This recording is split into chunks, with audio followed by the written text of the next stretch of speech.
everybody, and welcome back to Tech Safe out of Worcester, Massachusetts. We're so honored to have you with us today to talk about wireless radiation risks and safer technology solutions. We're so grateful to the studio for giving us this time. And my name is Cece Doucette. I'm the Director of Massachusetts for Safe Technology, as well as the international nonprofit Wireless Education, where we have a little course that can quickly train schools, families, companies in about a half an hour online. So please join us at Massachusetts for Safe Technology or wirelesseducation.org. Today, we are so excited to invite our next guests, two of them, into the studio with us from far away. First, we have Christine Zips from Colorado, and we have Dr. Olle Johansson from Sweden, although he is coming to us today through Zoom from West Africa. And let me tell you a little bit about our friends today. So Christine Zips is an independent journalist, researcher, and founder of Zips Media, Wired Schools, Luna Studio Gallery, and Studio Luna Press. She's the producer and director of a soon-to-be-released documentary called 5G, Friend or Foe. And as a health advocate, she raises awareness through global problems causing harm, such as these health impacts from wireless technology. So Christine, thank you so much for joining us today. We're excited to learn a bit more about your film. And your co-producer on this, I understand, is Dr. Johansson. Is that correct? That is correct, Cece. Thank you so much for having me. Oh, I'm just thrilled. So Dr. Olle Johansson is a former associate professor from the Karolinska Institute in Sweden, and some people know that's where the Nobel Peace Prize hails from. And he is a neuroscientist, and he was in charge of the experimental dermatology unit in the Department of Neuroscience at the Karolinska Institute. And he and his colleagues have published more than 800 papers on issues that are very relevant today, many of them to do with today's man-made radio frequency radiation. He is called upon as an international expert to world congresses and symposiums. And I had the privilege of my work intersecting with Dr. Johansson's very unwittingly. When my children were in school in Ashland Public Schools here in Massachusetts, it was during the time when the wireless industry was bringing forth their 21st century classroom. And I didn't know of the biological risks that came with putting wireless in our classrooms, but I had been running our local education foundation. And one of the programs we ran early on before I figured out wireless was to replace all those big fat CRT monitors for the computers that emitted, apparently, some pretty unhealthy energy that could impact people's health. And lo and behold, it was Dr. Johansson's work at the Karolinska Institute in his lab that helped our world discover that we need to get rid of those CRTs, and they just very quietly started replacing them with the flat screen LCD panels. So, Dr. Johansson, thank you so much for being here with us. You know, the both of you, it's just such a thrill for me to be sitting virtually with two of my most favorite heroes in this world. So welcome, Dr. Johansson. Thank you very much. It's a great honor to be with you. And let me just correct you. The Karolinska Institute hands out the Nobel Prize in physiology or medicine, but our esteemed colleagues in Oslo, Norway, they take care of the Peace Prize. I don't want to start a war, between Sweden and Norway. So just that little change. We'll keep you as peaceful countries. Thank you very much, and my apologies for the misstatement. So we are going to insert, when this video is produced, we're going to insert the 1-minute teaser clip for this new film that you guys have been working on that's called 5G, Friend or Foe. Christine, since you started this project, can you tell us where it began and how you engaged Dr. Johansson and others for this project and what you hope to achieve with it? Gosh, it's been a little over 2 years, I believe, Olle, since this came about, but I've had the honor and privilege of interviewing Professor Johansson over the last several years about the health impacts from wireless technology. So through that, I knew of his work, and we built a bit of a professional friendship and stayed in contact about this. And from my work that started back in around 2016 or even earlier, I started being concerned about toxins in our food, particularly GMOs in our food. And I did interviews about that and produced that. And through that work, I caught the attention of Josh Del Sol, who produced, as I'm sure you were aware of, award-winning film, Take Back Your Power, about the dangers of so-called smart meters. And he invited me, based on my work, to join them, his team, Empower Movement, which was a follow project to that film. So I learned so much about smart meters, and that got the EMF radiation on my radar, and it kind of snowballed from there. So naturally, 5G was looming on the horizon, and I checked with Olle to see if he'd like to initially to be on our expert team, of which you are sitting, Cece. Thank you so much, in the documentary. And it kind of evolved that it made sense for him to be our scientific advisor, as well as, you know, an active partner in the project. And let me know if I didn't answer your questions. No, that was perfect. So this documentary will be released when, do you think? Well, you know, we're working with a wonderful editor in the UK, Oliver, and he's designed this brilliant poster that goes with the teaser video. And he's currently working on our website, and that should be finished within a couple of weeks. As soon as that is done, we'll be bundling them together and rolling them out in a premiere fashion, so to speak. So we hope to make a big splash on the scene within, Olle, would you think that would be reasonable? A couple of weeks, say? Yeah, absolutely. And don't forget to tell everyone that we have already, and I'm still on it because I cannot send so many per day, but I'm sending out to all the members of my tribe, as you call it, you know, the people on my mailing lists, and they are very many. The teaser, which you will see of the poster, and as soon as we have the whole video ready, then we will, of course, launch it. Yes. Well, this is going to be such a wonderful tool in our arsenal. Olle, when Sabine El-Jamail and Peter Sullivan were putting together the film Generation Zapped, we were so grateful to have this. It's now available in Europe on Amazon Prime. It's just been censored here in the US on Amazon Prime. So people will get a little notice if they try to access it here that says not available in your area. But folks should know that Generation Zapped is a really wonderful film that was released in 2018. And Olle's work is featured in there. We helped Ashland Public Schools here in the U.S. become the first in the nation to even have this little sign hanging in our classroom. That's featured in the film. But a lot has changed since this came out in 2018, which makes it so wonderful for the production that you guys are about to bring forward. One of the things we did in my community is we worked with our local library and our local farmers market and the Friends of the Library, which is a separate nonprofit, and they wound up putting together a 6-part documentary film and discussion series on the wireless issue, electromagnetic radiation and health. And the film that Christine mentioned was Josh Del Sol's Take Back Your Power. That was featured.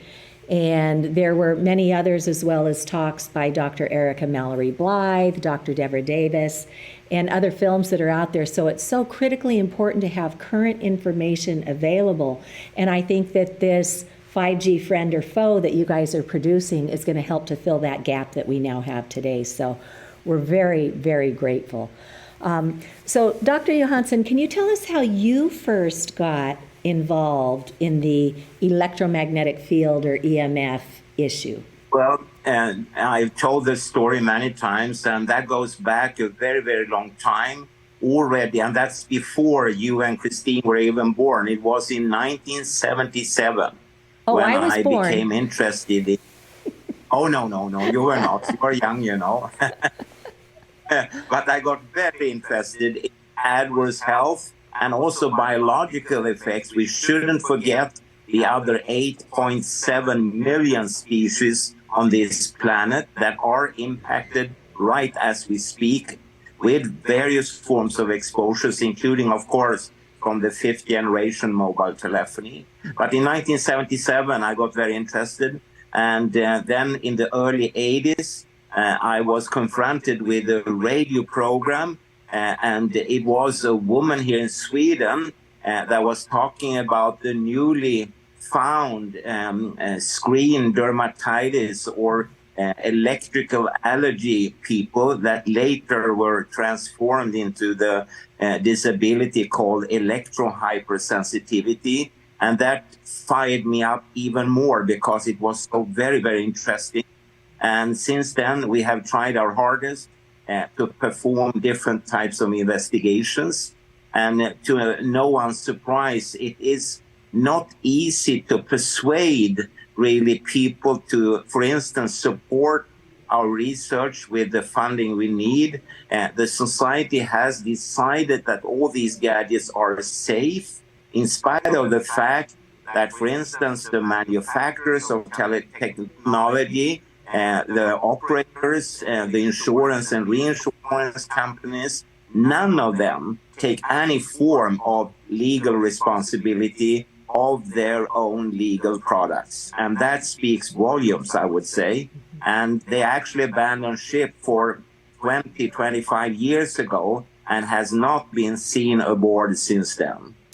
When we worked with the legislators in the state of New Hampshire here in the U.S., that was one of the things that really caught their attention, is that Swiss Re, AM Best, Lloyd's of London have long since recognized that this man-made radio frequency radiation is a world-leading risk, and they do not cover for damages. So, you know, aside from all the health implications and the destruction of our environment, that should be a focal point for our towns to be looking at, because they need to rewrite their zoning code and make sure that the industry is held liable for damages. And right now, most of our towns have no idea that they could be left holding the responsibility for damages in our own communities.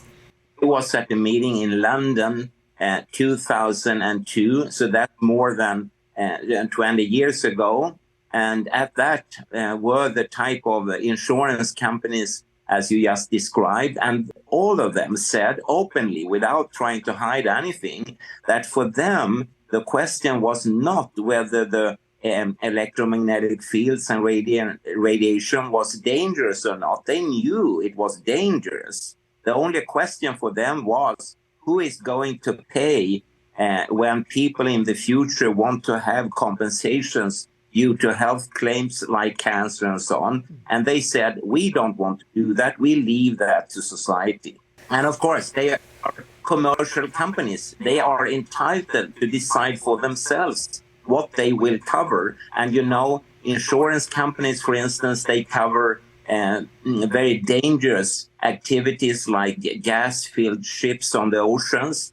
They cover Beyonce's legs, I read, but they do not cover health effects of artificial electromagnetic fields, all categories. So that in itself, as you say, is a big warning flag. With the experience that I've had with trying to educate, trying to move that needle towards safe technology, one of the things that I come across is that industry got such a big head start and got all of their disinformation out there to promote the convenience of all of this technology without sharing the balance of information on the risks.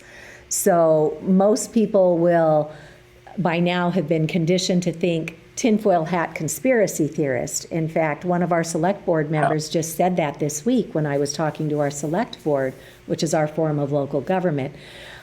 So we can't fault them because they've only heard from the industry.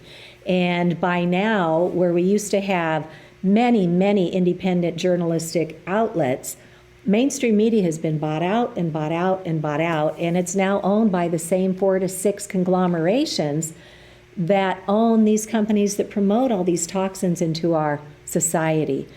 So I think it comes down to learning about it yourself and educating those Cece, around you. yeah, but in my world, I don't really blame the media, the journalists or reporters. I don't blame the industry because, after all, the big mother and father here, they are called parliaments and governments. And the company just went like to the Swedish government and parliament and said, is it all right to blanket Sweden with this type of irradiation? And the government and parliament said, oh yeah, we want that. We want that. Thank you. We want that. So mother and father here, which should be held responsible, are governments, parliaments, even I would say the World Health Organization, which has covered their backs for this safe technology. Even they understand that this is a very dangerous thing for the future. Well, So you see, you Americans always say this fantastic thing, always follow the money. so if you were to do a quick search on the World Health Organization, electromagnetic fields or radio frequency radiation, something pops up from 2016 that says the science is inconclusive. But how would you, as your average person, know that in 2019 they reopened their investigation? They already classified this as a group 2B possible human carcinogen back in 2011, and what we were missing at that time were the animal studies. And now in the US, the US National Toxicology Program has completed a $30 million study that found clear evidence of cancers and DNA damage. Right on the heels of that, the Ramazzini Institute in Italy concluded another large study on cell towers. Ours was on cell phones. You have to have the courage to dive a little bit deeper, and if anything we've done in the decade, or in Olle's case and Christine's, decades of research on this, let us help you connect those dots quickly, because then we can quickly get to solutions. Yeah, that's easy. That just a few days ago, it was announced that the American National Institute of Health, I think it is, or is it even further up on Capitol Hill, has decided not to give any further funding to your national toxicology program regarding irradiation. The ones that actually found something very important, and then they say no more. Right, and that we have been seeing.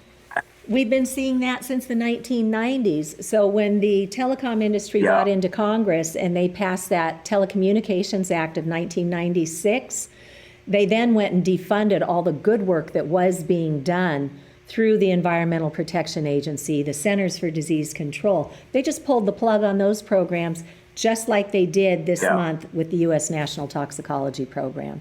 So it doesn't shock us. It makes us very sad because they are supposed to be protecting us. And instead, Harvard Law School, go ahead. Yeah, Sweden, at least, we elected these authorities and we also pay for them, their salaries, the localities, everything. Every paperclip is paid by taxpayers' money, and they still do this against the citizens. Yeah. I don't understand this, or actually I do understand it, but it's sad, as you say. If I could interject just a little bit, these are such great points you guys are making. I hate to take away from that, but I would like to point out that I do believe that media, mainstream media, as Cece pointed out, owned by the same bad guys that are putting forth this misinformation, and there's so much confusion. I believe that people's lives are so busy these days, they rely on mainstream news where they're not getting the truth for the most part. And I've recently done a series of interviews with James Roguski, who is, in my opinion, the leading researcher looking into the truth behind the World Health Organization.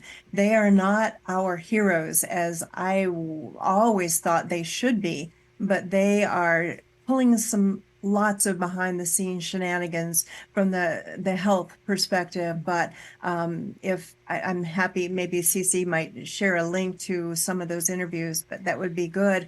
But there's so much confusion. What I'm hearing from so many people is it's hard to know who to believe these days. So they revert to the easy way. I think 10 o'clock news before bed, and that's about the extent of it. And money is the driver, as Ollie pointed out. If you notice something that's a little bit off, follow the money.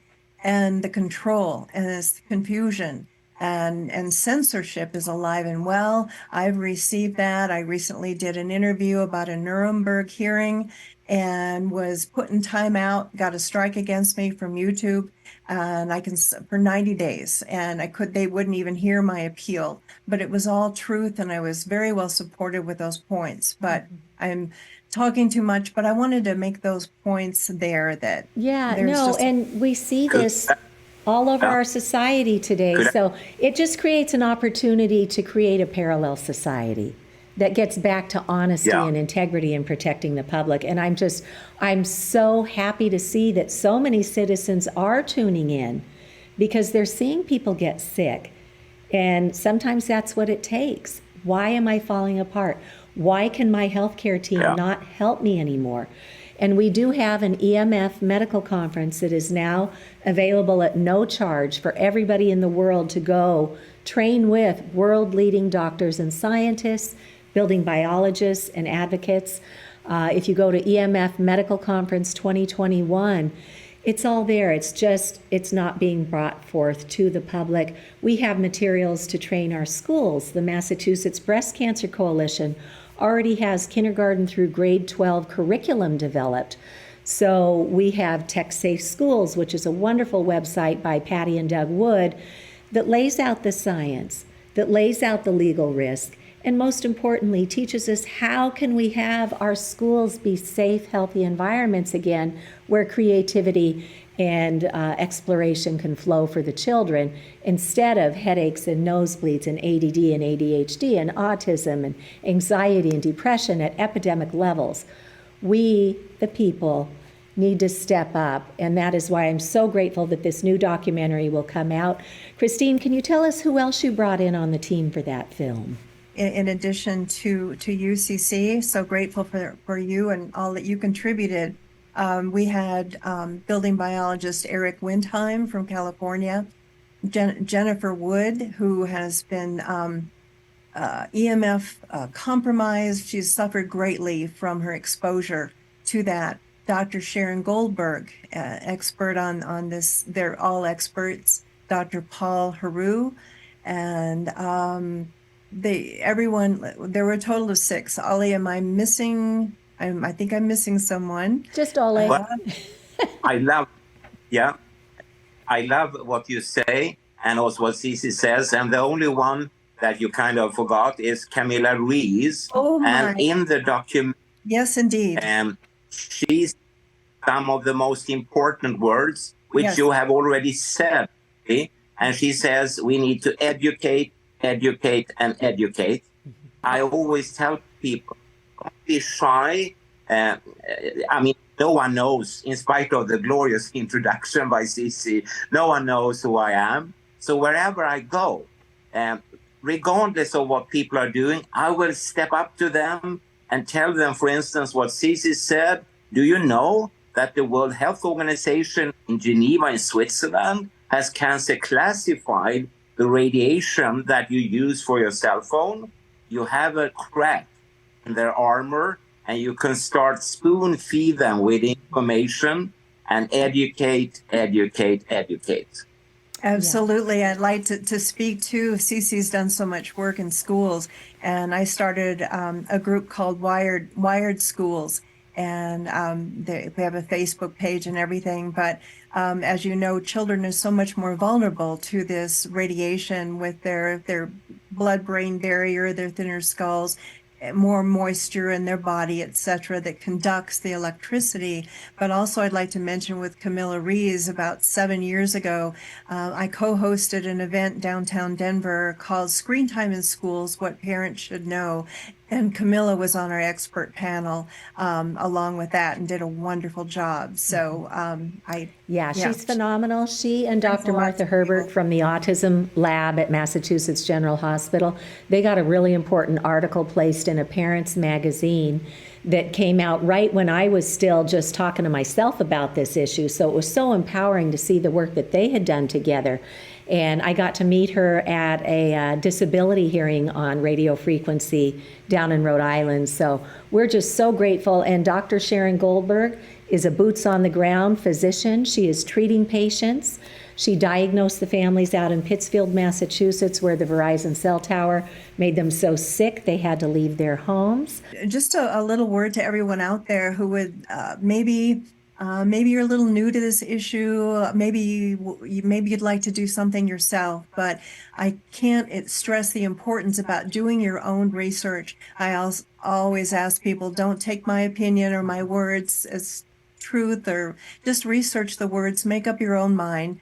And once you see what's going on, and you will find the truth, look for credible sources.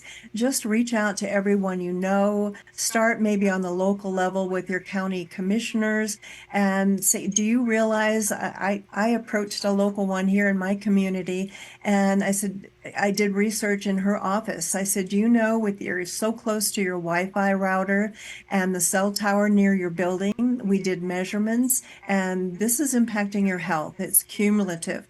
And just talk with more and more people. Just yesterday, I met a person in our apartment building I hadn't met before. She was walking the halls on a cold day to get in her steps, and she pointed to her smartwatch, and she said, oh, yes, my grandchildren gave me this for Christmas. It's great.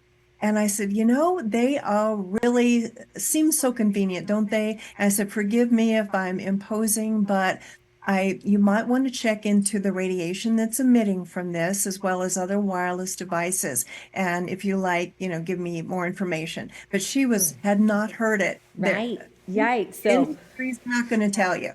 Just don't forget all the other species. The reason why I am walking around in this sandbox called Sahara, which is actually bigger than the whole of China, is that we are investigating primarily so-called pollinators like bumblebees and so on. And you know that in the US, you have lost more than 90% of the bumblebees, more than 90% of the honeybees are gone in Canada, and so on. And there are quite a number of studies pointing to that maybe the artificial electromagnetic fields from wireless telecommunication, your fun Wi-Fi router, your fun cell phone, may have deleterious impacts on these animals. And without them, no food and nothing to eat for children in the future when it comes down to most fruits, vegetables, and nuts. Oh, just so important reminder. I know the Environmental Health Trust has just launched a new website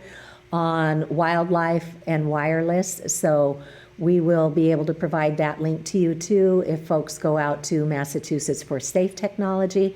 Again, we do 2 free public education webinars every month.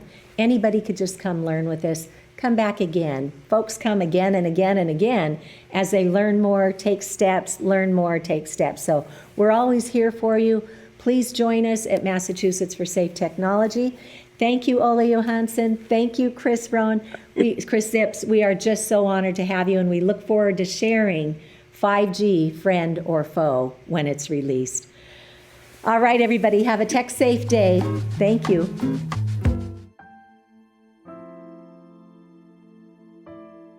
Hello, I'm Christine Zips, Executive Director, Producer of this documentary.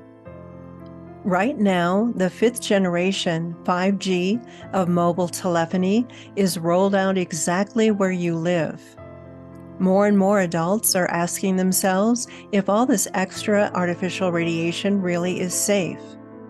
And why is it even needed?